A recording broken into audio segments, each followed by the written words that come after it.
دانیہ قرآن academy. یہ قرآن وہ رستہ دکھاتا ہے جو سب سے سیدھا ہے، اور مومنوں کو جو نیک عمل کرتے ہیں بشارت دیتا ہے کہ ان کے لیے اجر عظیم ہے۔ نحمده ونصلي على رسوله الكريم، اما بعد فاعوذ بالله من الشیطان الرجیم، بسم اللہ الرحمن الرحیم۔ السلام علیکم ورحمۃ اللہ وبرکاتہ۔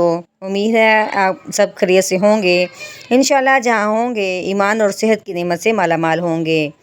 ہاں جی، تو آغاز کرتے ہیں ہم اپنے آج کے سبق کا دعاؤں کے ساتھ، تو چلیے شروع کرتے ہیں۔ اللہم صلی علی سیدنا و مولانا محمد وعلی آل سیدنا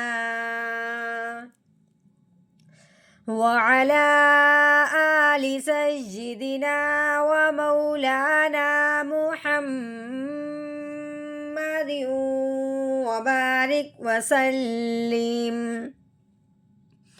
رب اشرح لی صدری ویسر لی امری واحلل عقدۃ من لسانی یفقہوا قولی۔ رب زدنا علما رب زدنا علما رب زدنا علما۔ اعوذ باللہ من الشیطان الرجیم، بسم اللہ الرحمن الرحیم۔ قتل الانسان ما اکفرہ۔ آج کے سبق میں دو اہم باتیں ہیں۔ ایک تو آج ہمارے سبق میں اخفاء کا غنہ ہوگا، دوسرا مد منفصل کا بیان ہوگا۔ ہاں جی، سب سے پہلے دیکھتے ہیں قوف کے اوپر پیش لگی ہوئی ہے۔ قوف پیش قو، تا کے نیچے زیر ہے، تا زیر تی قوتی، لام کے اوپر زبر ہے، آگے جو درمیان میں الف ہے اس کو نہیں پڑھا جائے گا، آگے جو لام ہے اس کے اوپر جزم لگی ہوئی ہے، لام ساکن ہو گیا، ٹھیک ہے۔ اب ہم نے اس لام کو اس لام ساکن کے ساتھ ملا دینا ہے، تو کیسے پڑھیں گے؟ لام لام زبر لل قتل۔ ہاں جی، آگے الف کے نیچے زیر آنے کی وجہ سے الف حمزہ بن گیا۔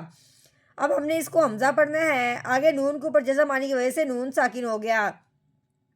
جب بھی نون ساکن ہو اگلے حرف کو ضرور دیکھا جاتا ہے کہ اگلا حرف کون سا آیا ہے، کیونکہ نون ساکن پہ غنہ ہوتا ہے یہ نہیں ہوتا، اس کا دار و مدار اگلے حرف پہ ہے۔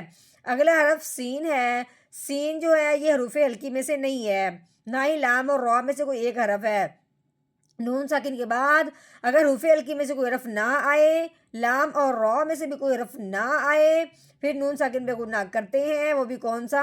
اخفاء کا۔ اخفاء کا غنہ ہوگا آج ہمارے اس نون پہ، کیسے؟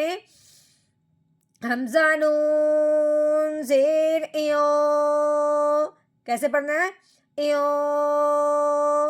ہاں جی، اگر سین کے اوپر زبر ہے، آگے کیا ہے؟ الف۔ الف سے پہلے حرف پہ جب زبر آ جائے تو اسے ایک الف کے برابر لمبا کیا جاتا ہے، کیسے؟ سین الف زبر سا، یو سا۔ آگے نون کے اوپر کیا لگی ہوئی ہے؟ پیش، نون پیش نو، یو سانو۔ آگے میم کے اوپر کیا لگی ہوئی؟ زبر، اس کے آگے دیکھیں آگے کیا ہے؟ الف۔ الف سے پہلے حرف پہ جب زبر آتی ہے تو اسے ایک الف کے برابر لمبا کرتے ہیں، لیکن یہ جو اوپر مد لگی ہوئی نا ہے تو یہ چھوٹی، لیکن اس کے بعد دیکھیں کہ آگے کیا ہے؟ الف ہے۔ ہاں جی، الف ہے، الف کے اوپر زبر آنے کی وجہ سے ہم نے کیا بنا دیا؟ الف کو حمزہ بنا دیا۔ اب ہم نے کیا دیکھا ہے کہ مد کے فوراً بعد اگلے کلمہ میں کیا آیا ہے؟ حمزہ آیا ہے۔ تو مد کے فوراً بعد اگر حمزہ آ جائے تو اس مد کو 4 الف کے برابر لمبا کیا جاتا ہے، اب یہ مد کے بعد جو حمزہ آیا ہے یہ اگلے کلمہ میں آیا ہے، اگلے کلمہ کے شروع میں، اس مد والے کلمہ میں نہیں آیا، یعنی کہ مد اور حمزہ کے درمیان فاصلہ ہو گیا ہے، اس لیے اب ہم نے مد کو کیا کہنا ہے؟ مد منفصل. کیا کہنا ہے؟ مد منفصل، یعنی مد اور حمزہ کے درمیان فاصلہ ہوا ہے، یہ مد فاصلے والی ہے، ٹھیک ہے، لیکن فاصلے سے فرق نہیں پڑتا کیونکہ درمیان میں کوئی اور حرف نہیں آیا. اب ہم نے اس مد کو کتنا لمبا کرنا ہے؟ 4 الف کے برابر. ہاں جی، مد 4 الف کے برابر کیوں لمبی ہوئی ہے؟ اس حمزہ کے آنے کی وجہ سے، ٹھیک ہے. میم الف مد زبر ما. ہاں جی، اب حمزہ کو ہم نے کاف ساکن کے ساتھ ملانا ہے. حمزہ کاف زبر آ، ٹھیک ہے. فا کے اوپر زبر ہے، فا زبر فا، آگ فا. رو کے اوپر بھی زبر ہے، رو زبر رو، آگ فا رو. ہا کے اوپر الٹا پیش ہے. اب ہم نے ہا کو 1 الف کے برابر لمبا کرنا ہے لیکن پیش والی آواز نکالنی ہے. ہا الٹا پیش ہو، آگ فا رو ہو. اب یہ جو گول دائرہ ہے اس کو وقف کہتے ہیں. یہ جو گول دائرہ آ جائے تو ہم کہتے ہیں آیت مکمل ہوگی. اب ہم نے وقف کی صورت میں آخر والے حرف کے اوپر یہ جو الٹا پیش لگا ہوا ہے اس کو گرا دینا ہے، صرف ہا کی آواز نکالنی ہے، وہ بھی ساکن کرتے ہوئے. کیسے پڑھیں گے؟ آگے وقف آگ فا رو، آگ فا رو. قتل الانسان ما